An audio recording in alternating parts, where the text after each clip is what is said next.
take you in the right direction. That day, animals have gone somewhere else. We are no more looking at water point now. They're saying animals are randomly distributed, somewhere they're going. Every day they will change the place.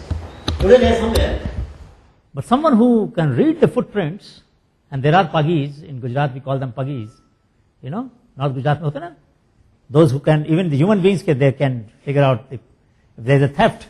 You call the puggy and that fellow will look at the footprint and tell you this is the footprint of a person not belonging to this village.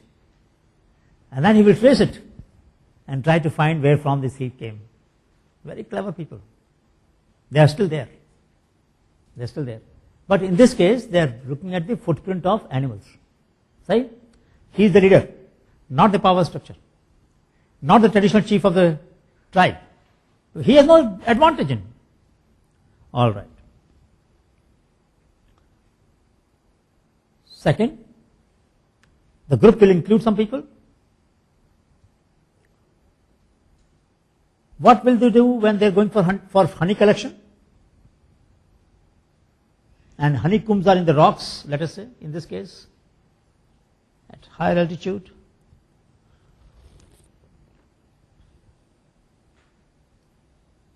What will they do?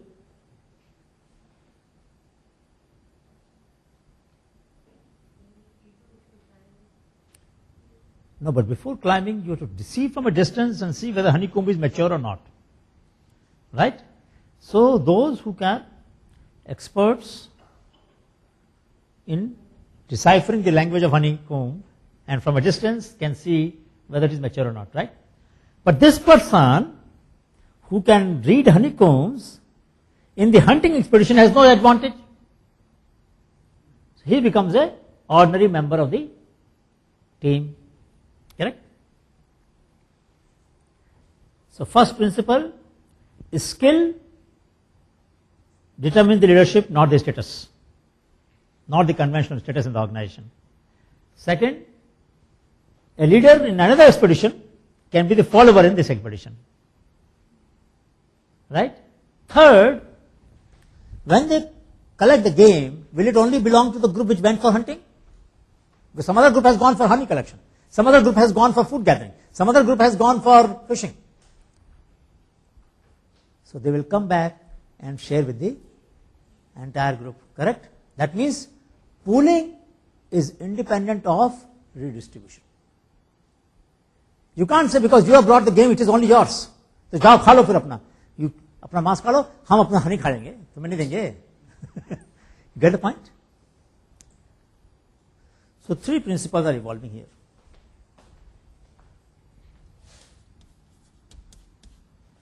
Skill over status. Maybe, sometime I believe there is an inverse correlation. I genuinely believe that. Many times people who reach the top may not have a lot of skills. It is for fun's sake. I mean, I'm not, this is not the important point. The point is the leadership belongs to skill. Leadership is skill based and not status based.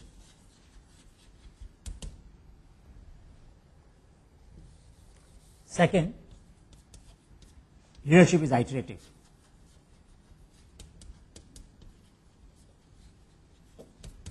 Follower can become leader in another group. Third, pooling is independent of redistribution. जो शहद लाएगा, जो game, जो खाना लाएगा, जो मछली लाएगा, खाली उसी को नहीं मिलेगी, उसी ग्रुप को नहीं मिलेगी, सबको मिलेगी, पूरे परिवार को मिलेगी. सही है ना? Correct? Now we put this and that together, the earlier example and this example. So when you have to collect honey, when you have to collect food,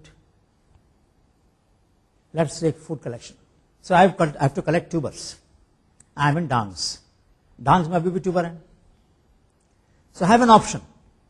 I can go and whichever place there are tubers, I can collect all of them. I have to, let us say I want today about 20 kg of tubers for my entire tribe. And I find 3 habitats where there are about 15 to 18 kg and one more, and I'll get the 20G. And the whole day I can then take rest and gossip and take BD and enjoy. Is that what I will do? Is that what normally tribal people do today? They will not do that. Because they know that nature has to reproduce. So first thing they do, they pray. And pray the Lord of the forest and say, that look, we have come here to collect tubers. Because we need to eat that. Give us a permission. But we promise you that we will only take as much as we need. And we will not take one tuber more. And we will not take all the tubers from anywhere. Etc. This prayer, you may call it ritual, you may call it taboo, you may use whatever word, doesn't matter. But the fact of the matter is that this prayer is generating in me a reminder, a ritual, to remind that there is a rule to be followed. So what I do, if there are 20 or 15 tubers here, how do we find out there are plants underneath their tuber? So I will say out of 15, I need to take only maybe 5, 1/3. Because I need the other ones, if I take too many, they will be disturbing the other tubers. So I don't have to take one tuber, the neighboring one will be disturbed, but I can leave at least 2 adjoining ones which will not be disturbed. So next year, they can easily multiply. And I keep on walking till I can follow this rule. So the rule is, if there are 5, I collect 2. So how many places I need to go for 20? Supposing 2 are 1 kg, each tuber is 1 kg each. You understand now? You can calculate the probability of having 5 at one place, 3 at one place. If there are 3, I will only take 1. If there are 5, I take 2. Right? So you now calculate the probability distribution of the tubers in the forest, multiplied by the rule that you have developed. You get a reasonably complex heuristic, but simple one to follow. Heuristic is simple, task is complex, and you may have to spend whole day, and then probably by the evening you will get 20 kg. But you have ensured the reproducibility. Isn't it? So same for tuber. For fishing, what is the rule that they use for fishing? First rule, don't catch any fish during spawning period. Spawning period is monsoon. What do fish do for spawning? Spawning माने अंडे देना है जो. तो क्या करती हैं? धारा के विरोध में जाती हैं मछलियां अंडे देने के लिए. They go against the current. धारा इधर बह रही है तो मछली यूं जाती है अंडे देने के लिए. क्या करती है? They go to shallow water, जहां पर पानी थोड़ा कम है, in the estuaries, on the side, they go and lay the eggs there. Like in all nature, the spawning fish or a pregnant animal, they become dull, slow. तो उसको पकड़ना बड़ा आसान है. To catch a spawning fish is the easiest thing to do. आप उसको हाथ से पकड़ सकते हैं. शैलो वाटर के किनारे खड़े हो जाइए, डंडे से मारेंगे तो मर जाएगी वो. There is no need to use a lot of pressure to kill the fish. With a pole you can kill it. You can hold it, pick it up like hand. But you don't do that. So this principle that we heard about, that someday you get a lot of fish, someday you don't get any fish. Now we are saying during monsoon no fish. Because that is the time when they are laying eggs. उससे तो सारा generation पड़ेगा उसका. First principle. Second principle. Don't use the net of a size, mesh size less than 4 inches. What does it mean? छोटी मछली तो नहीं पकड़ी जाएगी. This thick only will be caught. Correct? So, second principle. First, don't catch when it is pregnant. Second, don't catch small fish. Third, they said, when we bring the fish, we'll share with everybody. Now, for each activity, they have this principle.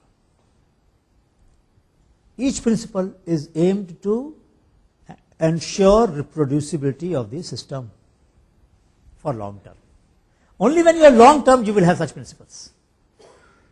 Bhoi community है बिहार में एक, They are great fish catcher. They will use 1-inch fish net, gill net. They will come, you give them, they take a contract of a tank, and in few nights they will clean the entire tank clean. Because they don't know whether next year they will get a contract or not. You see how by creating rules of governance, rules of engagement, they can create outcomes which maximize the gains in the short term, but kill the system, kill the golden goose which lays the golden eggs. Very simple. Very simple. The management principles can change the outcomes very quickly. And that's what is the beauty of this point. But what kind of management principles these people used is an important issue too. So let us summarize this part, whatever we discussed today. And what I plan to discuss tomorrow is that if we compress our journey and look at the way institutions are designed for short-term oriented outcomes, in other words market-based institutions and nature-based institutions, what are likely to be the differences? You can also think about it. And secondly, can these differences be modified? So tomorrow we will look at a very simple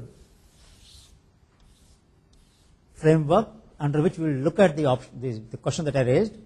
Any environment that we want to analyze has 3 dimensions. Something which you appreciate, something which you influence, something which you manipulate.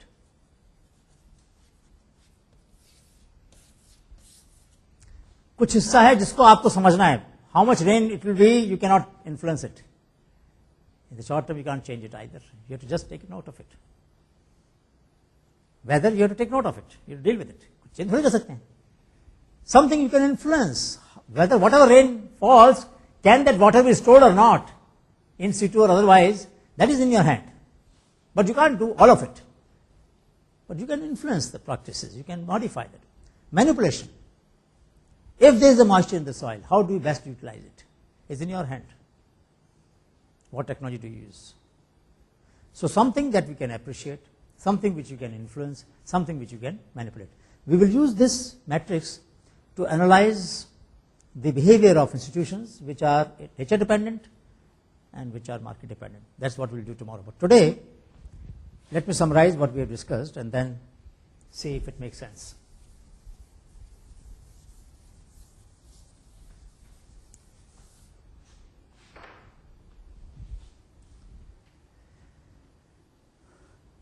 You will start seeing the connection between now the knowing, feeling and doing.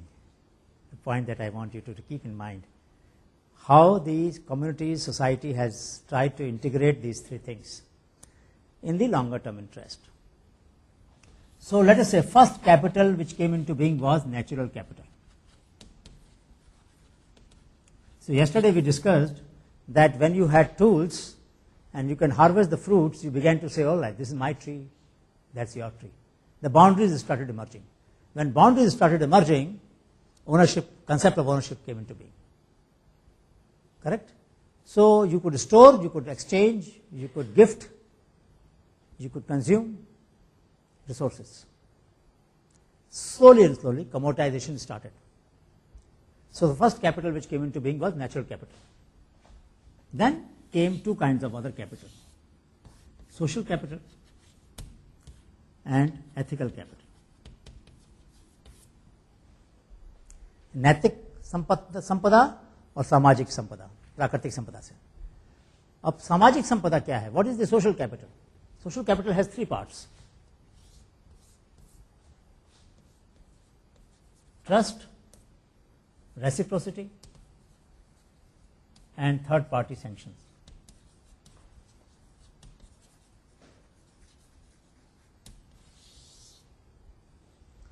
So let me give a simple example. There are 2 children playing on the roadside. You are new to the city, you are passing by. You don't know the children, you don't know their parents. But you fear that one of them may hurt other, and you go and separate them.